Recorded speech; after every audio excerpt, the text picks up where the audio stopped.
dipersembahkan oleh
Kita tidak menginginkan negara yang sombong pada rakyatnya.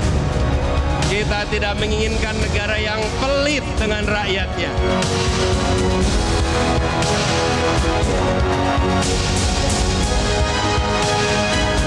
Kita harus menjadi negara yang hebat, negara yang makmur.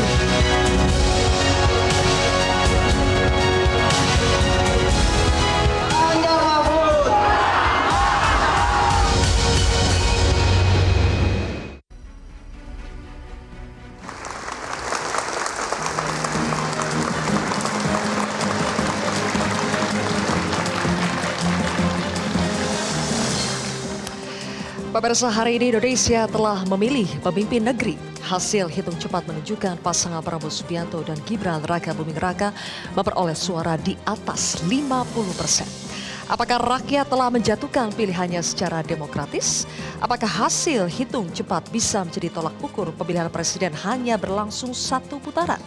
Dan bagaimana pula peta politik nasional pasca pemilihan umum 2024? Inilah kontroversi spesial Indonesia Memilih bersama saya, Zilvia Iskandar.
Pemirsa, kontroversi spesial Indonesia Memilih hari ini menghadirkan sudah ada 7 narasumber di Grand Studio Metro TV.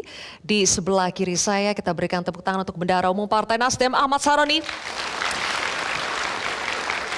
Selanjutnya juru bicara Prabowo Subianto Daniel Ansar Simanjuntak.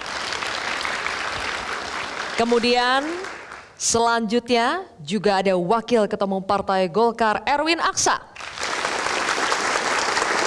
Ketua DPP PKS Mardani Alisera. Di sebelah kanan saya kita berikan tepuk tangan untuk Direktur Eksekutif Poltreking Indonesia Hanta Yuda. Berikutnya ada CEO Polmark Indonesia EF Saifullah Fatah. dan juga Direktur Eksekutif Parameter Politik Indonesia, Adi Praitno. Terima kasih Bapak-Bapak semuanya sudah hadir. Sampai juga kita pada hari ini. Saya mungkin harus tanya kepada yang sedang berbahagia terlebih dahulu di sini, Bang Dhanil Anzar. Berbeda dari tahun 2014 atau 2019, tidak ada sujud syukur, klaim kemenangan dari Prabowo Subianto. Yang ada justru pernyataan, jangan jumawa, kita tunggu dulu hasil resmi dari KPU. Kenapa? Pak Prabowo sujud syukur tadi di rumah Kertanegara di dalam sebelum tadi berangkat menuju JCC.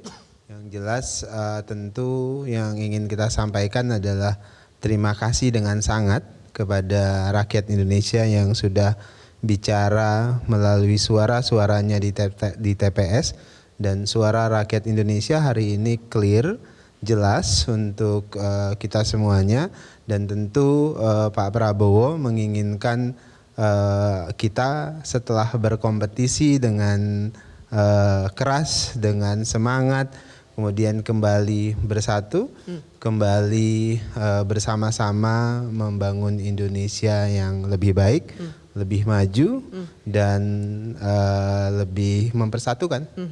Baik, sempat ada sinyal bahwa paslon nomor urut 1, Anies Mohaimin ini akan memberikan perlawanan yang cukup kuat untuk Prabowo Subianto dan Prabowo Subianto dan Gibran Raka Buming Raka. Tapi dari hasil quick count hari ini Bang Roni, ternyata 30% itu tidak sampai untuk Amin. Ada apa? Terima kasih ya, selamat malam semuanya. Kasih tepuk tangan dulu dong buat Bang Roni supaya lebih semangat hari ini ya. Tidak mengejutkan karena memang upaya memenangi satu putaran ini kan dari 2 bulan lalu sudah digaungkan. Tapi secara logika demokrasi yang ada kulturnya di Indonesia ini, kita tidak bisa melakukan atau memvonis seseorang itu kalah sebelum penetapan resmi KPU. Dan biasanya di Indonesia selalu dengan mengadakan quick count itu sudah menjadikan motor pemenangan yang kalau kena ada rekap KPU ya tidak terlalu selisih banyak. Tapi kita apresiasi masyarakat di Indonesia dan terima kasih karena semuanya ikut serta untuk proses pemilihan presiden ini. Tapi kita berharap ini menjadi tempat yang kiranya pemenangnya adalah tidak dinodai. Baik. Dengan proses yang sebelumnya kan banyak mungkin ada intimidasi dan terakhir dilaporin sana sini. Ini kan merasa kurang etis. Kalau akhirnya penyampaian untuk agar hal-hal yang memang kiranya diwaspadai, toh sekarang misalnya quick count-nya 02 misalnya memenangkan pertarungan yang saat ini sementara. Nah ini adalah bentuk di mana kepanikan dalam proses sebelum pencoblosan itu mestinya Bang Dhanil yang lapor-laporin itu harusnya udahlah jangan lapor-laporin lah, percuma saja. Laporan yang mana sih Bang Roni? Laporin tentang dirty vote, ngomong perubahan, Pak JK juga mau dilaporin. Nah ini sangat disayangin, sedangkan demokrasi secara terbuka dengan hasil sementara quick count sekarang ini kan jelas tidak ada efek walaupun kewaspadaan ataupun ada video yang menganggap kecurangan tapi tidak ada efek.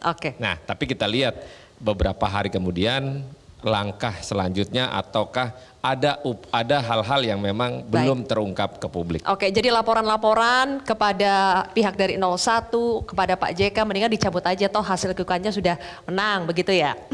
Tapi tunggu dulu ya, saya harus tanya dulu ke Mas Eep. Mas Eep, ada yang terkejut karena merasa ini di luar ekspektasi. Ada yang merasa dia tidak sesuai ekspektasi. Tapi bagi masyarakat, apakah ini adalah kemenangan buat rakyat atau justru ada yang beranggapan ini adalah kekalahan untuk akal sehat? Ya, jangan sholat maghrib di waktu zuhur. Jadi jangan tergesa-gesa.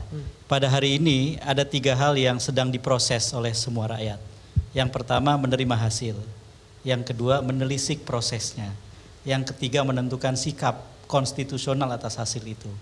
3 hal ini sama pentingnya. Hasil itu ada 2 jenis, yang prediktif dan hasil sesungguhnya. Yang tersaji hari ini adalah prediksi atas hasil. Memang selama ini dengan metodologi yang terjaga, prediksi ini sejauh ini berhasil menggambarkan hasil sesungguhnya. Tapi tetap prediksi. Jadi jangan terlalu tergesa-gesa kemudian mengatakan rakyat sekarang sedang bersyukur atau bersedih atau apapun, karena 3 proses ini harus diberi waktu. Menerima hasil, baik yang prediktif maupun yang sesungguhnya, menelisik proses. Ini penting sekali, karena bagian penting dari pemilu itu adalah prosesnya. Jika kemudian ternyata prosesnya ditandai oleh banyak sekali pelanggaran, tidak boleh dibiarkan ketika pemilunya sudah selesai. Saya pribadi misalnya sebagai warga negara bersikukuh pada sikap saya bahwa proses pemilu kali ini sangat dicederai oleh antara lain misalnya praktek nepotisme yang luar biasa terang benderang yang dilakukan dan melibatkan Presiden Joko Widodo. Buat saya itu nggak bisa dibiarkan siapapun pemenangnya. Ini menelisik proses namanya. Lalu kemudian bersikap berdasarkan langkah-langkah yang disediakan jalur dan jalannya oleh konstitusi. Jadi menurut saya ini proses belum selesai. Baik. Tetapi yang terpenting menurut saya Mbak adalah bahwa bagi rakyat ini bukan titik start. Ini bukan titik finish, tapi ini titik start. Bahwa yang terpenting adalah terus terjaga 5 tahun. Jadi penagih janji. Jangan kemudian tertidur lelap, lalu kemudian terkejut-kejut ketika pemilu berikutnya datang. Karena hasilnya tidak membuat harapan mereka tercapai, bertepuk sebelah tangan gitu. Jadi menurut saya itu yang penting. Baik, kita berikan tepuk tangan dulu.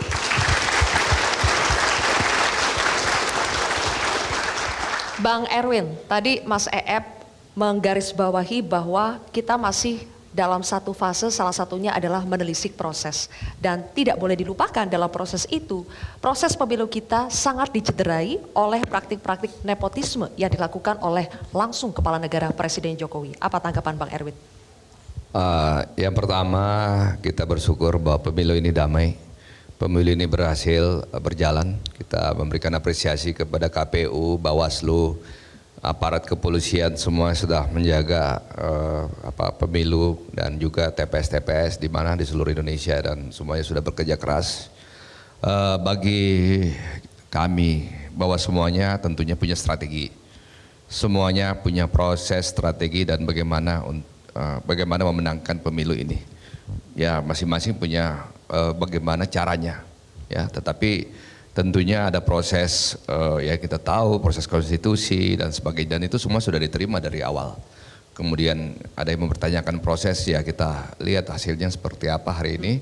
Di luar ekspektasi bahwa kemenangan Prabowo Gibran di 58 tadi itu adalah kemenangan yang tebal, artinya itu mendapatkan legitimasi dari masyarakat Indonesia yang cukup baik ya, bahwa kemenangan itu adalah kemenangan yang memiliki legitimasi yang kuat bagi saya. Jadi saya kira proses apapun ya, saya kira semua paslon punya masalah juga, punya persoalan juga dengan bagaimana mentandemkan paslonnya. Baik. Tetapi mari kita lihat bahwa pemilu ini sudah berjalan dengan baik, hasilnya sudah kita tahu dan ini pemilu serentak. Bahwa pemilu ini juga ada pemilu kabupaten, ya pileg kabupaten, provinsi, nasional, sehingga saya pikir semuanya mengawasi, ya semua caleg kabupaten, caleg provinsi, nasional sampai presiden. Jadi saya kira hasilnya sudah terbaik. Buat jadi benarkah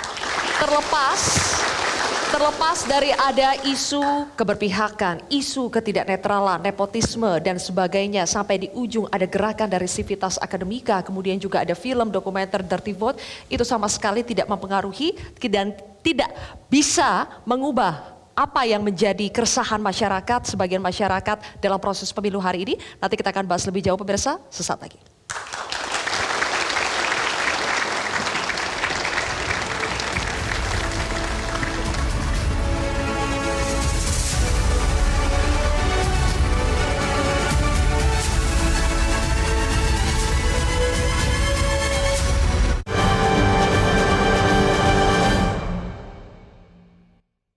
Dipersembahkan oleh